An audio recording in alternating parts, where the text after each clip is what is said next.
This had to be around like 1999 or 2000. Me and my boy went to the Art and Fair Mall. And in the Art and Fair Mall is in Sacramento. You know, they had the little Foot Locker popping at the time. It's been there for many years. We was trying to get some Jordans, right? Go to the mall to get the new Jordans, said like the retros or something like that. And I think he bought them, and we was just walking around the mall, going upstairs, just being some, teenagers or whatever. And we come across this dude that we know. Nice guy. The dude don't bother nobody. He ain't no problem. He walked by. I speak to him. Yo, what's up, man? How you doing? My boy, he speak to him. What's up? And the guy just keep it moving. He just, going about his business.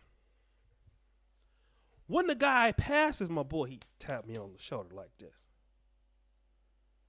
I was like, man, what's up? He's like, yeah, you see that nigga over there? I don't like that nigga. So I'm thinking to myself, like, if you don't like him, why did you speak to him? You know what I mean? That was kind of cowardly. So, but I didn't ask him that. I asked him something different. I asked him, well, the obvious question was, why don't you like him?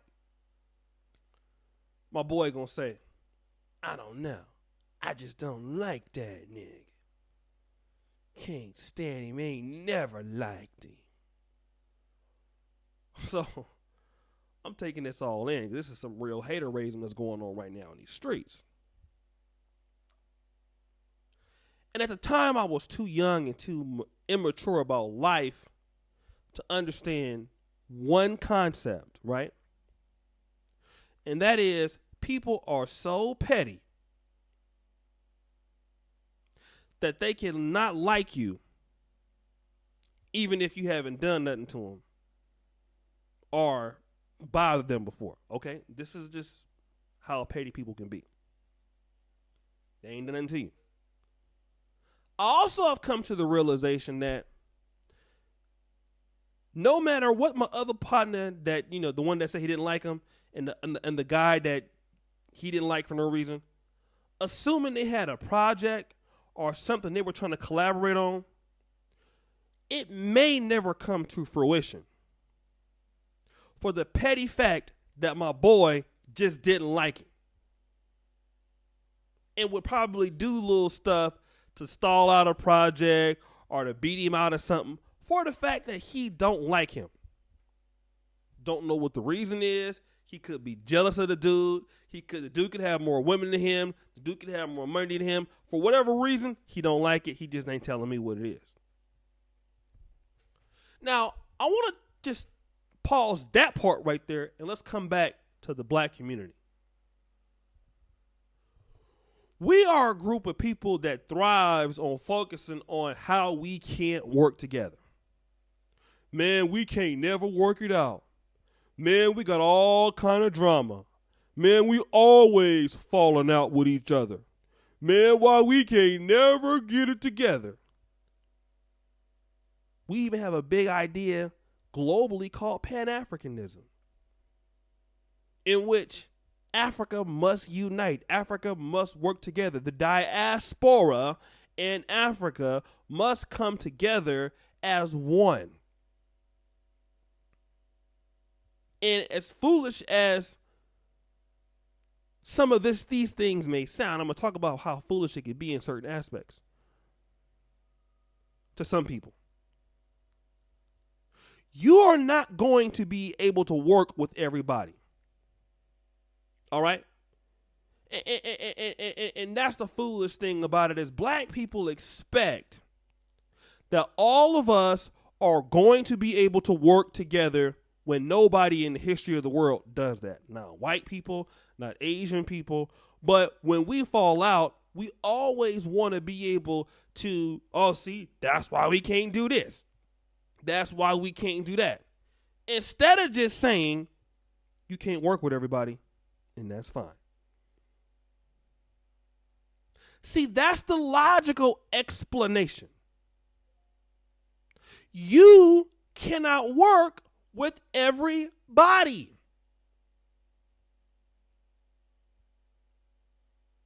And a lot of times it's best that you and whoever else that you got problems with Don't even cross paths. Nigga, you stay over there. I'ma stay over there. I'ma stay out your way. You do what you doing. I'ma do what I'm doing. And we good. We won't have no problems. Many times, that's the best solution. But here we go.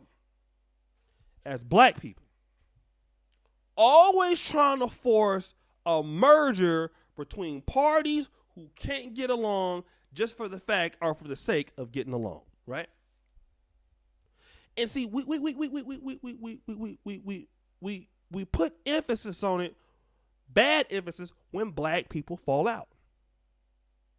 Man, see, that's why we can't do this. That's why we can't do that. Now, we got to start acting like the problems in black communities. Now, I'm not trying to excuse it, because they do happen when we fall out with each other and their problems. It's more public, okay? It's more of a spectacle, right? And I'll give you that much. But other groups fall out all the time. Great groups break up. The Beatles break up, okay? You have people and businesses break up, all right? You have I believe what was it, like Snickers or M&Ms came from like Snickers or something like that. Big companies break up all the time. In the mafia, groups break up. All right? I remember watching the Forensic Files, and Gotti had his mob boss assassinated and took over the family and broke the family up. See, you see, these things happen all of the time in the world. And instead of trying to just cause this big harmonious thing, why can't we tell people to work with who you can work with? All right? Work with who you can work with. I'm going to tell you like this, and especially dealing with black people and dealing in the black community and dealing with black men, you are going to find a lot of people that you can't do nothing with, no matter how much talent they have, how much talent you have. Let me talk about this. Talent doesn't always create success. And a lot of times what happens is we want to force mergers between groups because you got a lot to bring to the table, I got a lot to bring to the table. Let's force the merger and let's work together. But see, here's the thing. Some people are afraid to be dealing with people who got talent. Your talent might intimidate me, or my talent might intimidate you. That's how it works in the black community. We have not been necessarily trained to share talents or to coexist in same spaces or to do this and do that without there being some drama. Sometimes this is a part of our culture. But we want to force organizational things to happen between groups of people because they have promise. You've seen NBA teams like that.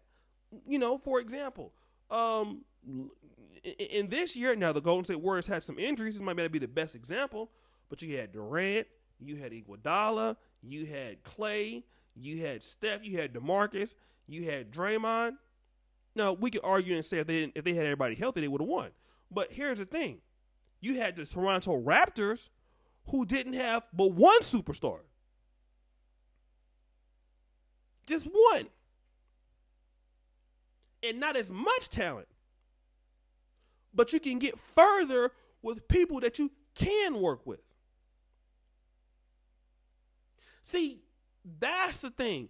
A lot of times, we should be able to say, that brother right there and me, or that sister over there and me, we don't have the same, her energy and my energy. Can't do it. It's not going to work. It's not happening. Not going to do it, can't do it.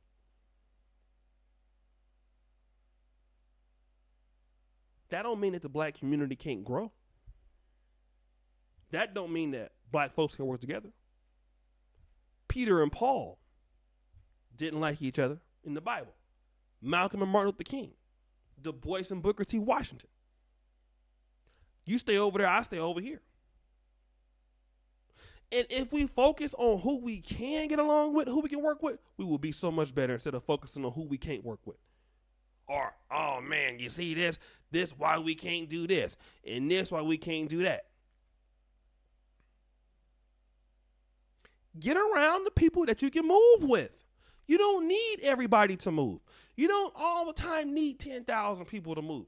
Sometimes you just need 5 or 6. Sometimes 2 or 3. 2 or 3 are acquainted, can do a whole lot of stuff. Then the movements grow from success of a small too many. So we need to start focusing on who we can work with, especially amongst black men. And if we can't work with people, man, leave them alone. Don't be sitting around, oh, man, this is why we can't do nothing. This is why we can't. Listen, man, then you might have situations. This is why I don't understand. People can work together for years, and you have all kind of people looking for somebody to fall out. See, I knew this was going to happen. You see how that worked? I knew this was going to happen. And I'm going to tell you like this, me personally, I personally took trash off people trying to work with them. In my personal life, in my social media life, personally, I reduced my personality, sacrifice to work with certain people to accommodate them. I'm not doing that no more. If I can't work with you, I don't care who you are. I don't care what you can bring to me at my table. If I can't work with you, if I feel any way that I got to minimize me to work with you because of your stank-ass attitude, hit the door. Because it usually going to end up like that. No. Either you're a person that a brother can work with. I don't care how many subscribers you have or who you know. If I can't work with you, get your ass up out of here. And we can keep it moving. Because nobody got time for the foolishness. And so that's all I want to say, brother. I really thank you guys for being here. Shout out to the new Patreons, man. I got 2 supporters last night. Thank you for supporting Black Male Media. www.patreon.com/Negromanosphere. Thank you, brothers, for all that you do. I'll put the comment there, the first pin at the top of the comment. Thank you for supporting Black Male Media. And another thing is this. As black men, we have to be able to tell our own story.